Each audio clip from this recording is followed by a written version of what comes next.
오늘은 빌레몬서 1장 15절부터 22절까지를 살펴보도록 하겠습니다. 오늘 내용이 빌레몬서의 핵심이라고 할 수 있습니다.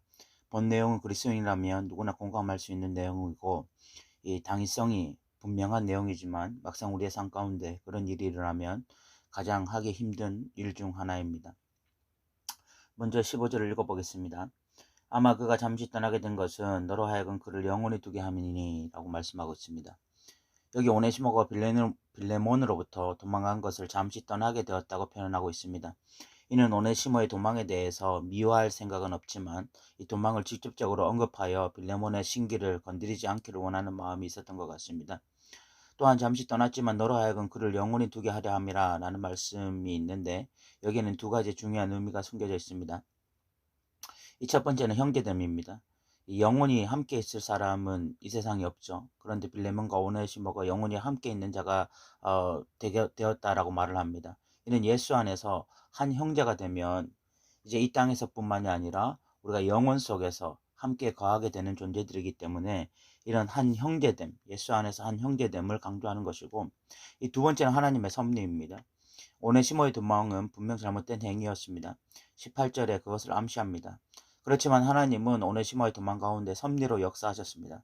그래서 오네시모는 사도 바울을 만났고 회심했으며 이제 새로운 사람이 되었습니다. 그렇게 도망 자체는 합리화될 수 없고 그것에 대해서는 합당한 벌을 받는다 할지라도 빌레몬은 이 가운데 하나님의 섭리를 볼 수 있어야 되는 것이죠. 하나님의 섭리를 믿음으로 받아들이면 오네시모에 대한 마음도 변화될 수 있는 것입니다. 그러나 이것은 기독교인이라면 누구나 공감할 이야기라 할지라도 당사자인 빌레몬에게 결코 쉬운 문제는 아니었을 것입니다. 여러분들은 어떻습니까? 우리는 예수님이 원수까지도 사랑하라 하신 말씀을 잘 들어 알고 있습니다. 우리는 예수님의 말씀에 깊이 공감합니다. 그리고 그것이야말로 기독교의 정신이고 가치라고 믿습니다. 그런데 원수는 고사하고 내 이웃이 나의 호의를 이용했다면, 내 이웃이 내가 그리스도의 사랑으로 섬기고 사랑한 것을 배반으로 반응했다면 여러분들 그런 것들 당연하게 다가오겠습니까? 그래도 예수님의 말씀을 기억하며 바로 아멘으로 화답할 수 있겠어요?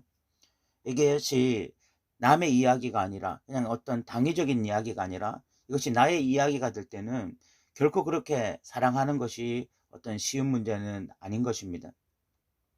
더군다나 오네시모는 노예입니다. 그 당시 노예는 주인의 사적 재산이었습니다. 오늘 우리는 어떤 사람을 보더라도 그 인간이라는 인식을 가지죠. 그런데 그 당시 그리스도인이라고 해서 노예를 보면서 바로 그런 인식을 가질 수 있었던 것은 아닙니다. 빌레몬은 그 당시 시대를 살았던 사람이에요. 그렇기 때문에 그 당시 어떤 가치와 문화가 빌레몬에게도 온전히 젖어 있었던 사람입니다. 그래서 빌레몬은 오네시몬을 그 인간으로 보고자 죽을 힘을 다했을 것입니다. 그는 할 수 있는 최선을 다해서 오네시모에게 그리스도인의 사랑을 전하고 섬기고자 힘썼을 것입니다. 그런데 돌아온 것은 배신이었습니다. 빌레몬은 이 오네시모의 이런 행동으로 며칠 밤을 지새우면서 이 배신감에 치를 떨었을지도 모릅니다. 참 쉽지 않은 그런 문제에 봉착한 거죠. 그런데 사도 바울은 16절에 용서를 넘어서 이 형제로 대우하라고 부탁합니다. 16절을 읽어보겠습니다. 이후로는 종과 같이 대하지 아니하고 종 이상으로 곧 사랑하는 형제로 둘지라 내가 내게 특별히 그러하거든 하물며 육신과 주 안에서 상간된 내게랴 라고 말하고 있습니다. 사도 바울은 이 오네시모를 좀 형제로 대우해 달라, 빌레몬에게 이렇게 부탁을 하고 있는데, 그렇게 해야 하는 이유로 주 안에서 상간된 자이기 때문이라고 말씀하고 있습니다. 오네시모가 이 사도 바울에 그냥 도움이 되거나 또는 그냥 인간적으로 용서해라 라는 정도가 아니라 이제는 주 안에서 한 형제된 그런 상간된 자이기 때문에 좀 그렇게 해달라고 부탁하고 있는 거죠. 여기에 이런 사회 통념과 하나님 나라의 가치가 정면으로 충돌을 일으키고 있습니다. 그 당시 사회 통념상 도망간 노예는 사회법으로 다스리면 그만이었습니다. 그것도 주인을 화나게 한 노예에게 굳이 자비는 필요가 없었습니다. 그런데 빌레몬은 하나님의 자녀였습니다. 하나님의 자녀는 하나님 나라의 원리에 순응하는 자여야 했습니다. 하나님 나라에서는 주인과 노예가 하나 되는 기적이 일어났습니다. 다시 말해서 형제가 되는 기적이 일어난 거예요. 그 위대한 선언이 갈라디아서 3장 28절에 나타나 있죠. 갈라디아서 3장 28절에서는 너희는 유대인이나 헬라인이나 종이나 자유인이나 남자나 여자나 다 그리스도 예수 안에서 하나다라고 선포하고 있습니다.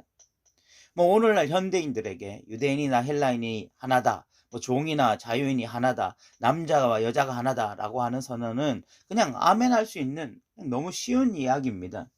그런데 그 당시에는 이런 이야기는 너무나 급진적이고 가격한 이야기입니다. 그렇게 쉽게 아멘이 안 나와요. 유대인과 이 헬라인이 서로 분리되어 있었습니다.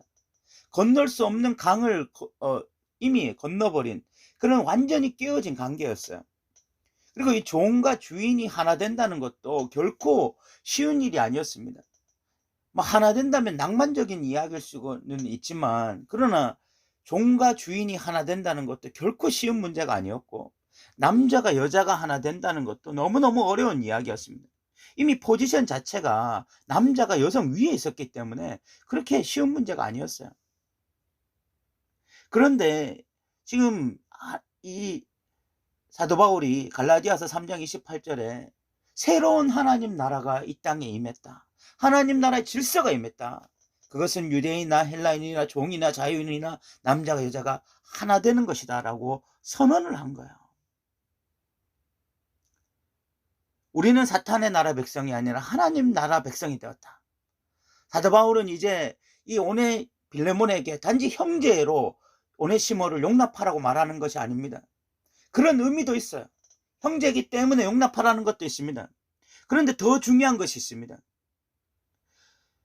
이제 그리스도인들은 그 시대 정신으로 살아가는 자들이 아니고 그 시대의 질서와 문화와 그 구조 속에서 살아가는 자들이 아니라, 이제 하나님 나라 백성들은 하나님 나라의 구조 속에서 하나님 나라의 가치를 가지고 그렇게 살아가는 자들이라는 것입니다. 그래서 이 땅을 살아가지만 하나님 나라 시민으로 살아가는 자들이 그리스도인이라, 그렇기 때문에 하나님 나라 질서를 따라야 된다. 하나님 나라에서 주인과 종의 개념은 사라지고 오직 예수님 안에서 한 형제됨만 남는 것이다 라고 사도 바울이 선언하고 있는 거죠. 그래서 빌레몬의 이 오네시모에 대한 용서는 단지 형제로서 용서하는 것을 넘어서 사탄의 나라의 질서에 하나님 나라의 질서가 들어오는 것을 의미하는 것입니다. 사탄의 나라는 철저하게 분리하는 나라고 억압하는 나라고 강한 자가 약한 자를 다스리는 나라입니다. 그런데 하나님 나라에는 유대인과 헬라인이 하나 되고 종과 자유인이 하나 되며 남자와 여자가 하나 되는 그런 기적이 일어나는 나라인 것입니다. 예수님은 이렇게 선언하셨습니다. 하나님의 나라가 이미 너희 가운데 임했다. 그리고 예수님은 우리에게 이렇게 기도하라고 말씀하셨습니다. 나라가 임하게 하옵소서. 예수님은 이 하나님의 나라가 임하게 해달라고 기도하셨습니다. 그 나라가 임한다는 것이 무엇입니까? 이 사탄의 나라가 질서가 무너지고 하나님 나라 질서가 이 땅 가운데 임하는 것을 의미하는 것입니다. 빌레몬서는 그것이 아주 중요한 예표입니다. 주인인 빌레몬이 이 종인 오네시모를 형제로 용납할 뿐만이 아니라 그것이 하나님 나라 질서로 그를 용납하게 될 때 그것이 바로 하나님의 나라가 임하는 것이죠. 17절 18절에서 사도 바울은 만약 오네시모가 빌레몬에게 잘못한 것이 있다면 자신이 대신 갚겠다고 말을 합니다. 읽어보겠습니다. 그러므로 내가 나를 동역자로 알진대 그를 영접하기를 내게 하듯 하고 그가 만일 내게 불의를 하였거나 내게 빚진 것이 있으면 그것을 내 앞으로 개선하라 라고 말씀하고 있습니다. 이 오네시가 잘못한 것, 이 빌레몬에게 잘못한 것이 있으면 자신이 대신 갚겠다고 말을 하는데, 이것은 이 재산상의 손실을 의미하는 것입니다. 어떤 신학자는 재산상의 손해를 입힌 것이 직접적으로 오네시모가 빌레몬의 재산에 손상을 입히고 도망간 것을 이렇게 보기도 하고, 또 어떤 신학자들은 이 노예 자체가 재산이었기 때문에 이 오네시모가 도망간 것이 이 빌레몬에게 재산상의 손실을 입힌 것으로 보기도 합니다. 어쨌든 바울은 그것을 대신 갚겠다고 말을 합니다. 이는 신학적 명분으로 얼렁뚱땅 넘기지 않고 책임질 부분은 책임짐으로써 참된 용서를 구하고 있는 것입니다. 19절에서는 빌레몬이 사도 바울에게 빚을 졌다고 말하기도 합니다. 19절에 보면 나 바울이 신필로 쓰노니 내가 갚으려니와 내가 이외에 내 자신이 내게 빚진 것은 내가 말하지 아니하노라 라고 말씀하고 있습니다. 여기서 빌레몬이 사울에게 이 재산상의 빚을 졌다 이런 의미가 아니라 복음의 빚을 진 것을 말하는 것입니다. 사도 바울 본인이 항상 복음의 빚진 자로 살았고 그와 마찬가지로 빌레몬도 일종의 복음의 빚진 자다라고 말을 하고 있는 거죠. 그 복음의 빚진 것이 재산상의 빚진 것보다 더 값지다 그런 것을 의미하고 있지만 그걸 노골적으로 뭐 드러내고 있지는 않은 것입니다. 20절 21절에서는 빌레몬이 사도 바울이 생각하는 더 이상 그 이상 믿음으로 반응할 것이라고 기대하는 내용입니다. 읽어보겠습니다. 나는 내가 순종할 것을 확신함으로 내게 썼노니 내가 내게 말한 것보다 더 행할 줄을 아노라. 오직 너는 나를 위하여 숙소를 마련하라. 너희 기도로 내가 너희에게 나아갈 수 있기를 바라노라 라고 이야기하고 있죠. 사도 바울은 이 빌레몬이 자신이 생각했던 그 이상으로 믿음으로 반응할 것을 확신하고 있습니다. 그러면서 이제 자신이 그 지역을 골로새 지역을 방문할 텐데 좀 숙소를 마련해 달라라는 이야기를 하면서 본단락을 마치고 있습니다. 오늘 우리는 빌레몬서 1장 15절부터 22절까지를 살펴보았는데 그 당시 사회법으로 하면 오네시모는 당연히 빌레몬으로부터 어떤 벌을 받는 것이 마땅합니다. 사회법이 아니라 인간적인 도리로 생각해도 오네시모는 그리스도의 사랑을 실천하던 빌레몬에게 이 배신으로 갚은 파렴치한 인간이었습니다. 그러나 여기에 새로운 가치가 하나 들어왔습니다. 그것은 그 당시 사회법을 뛰어넘고 인간적인 통념도 뛰어넘으며 그 당시 견고한 사회 틀도 파괴하는 가치였습니다. 그것이 바로 하나님 나라 가치였습니다. 하나님 나라 가치는 그 당시 사회 통념을 바라보던 사람의 가치를 새롭게 했습니다. 주인과 노예, 유대인과 이방인, 남자와 여자로 철저하게 분리된 사회에서 예수 안에서 하나 되는 구조와 가치를 말한 것이었습니다. 이는 급진적이고 과격한 가치였습니다.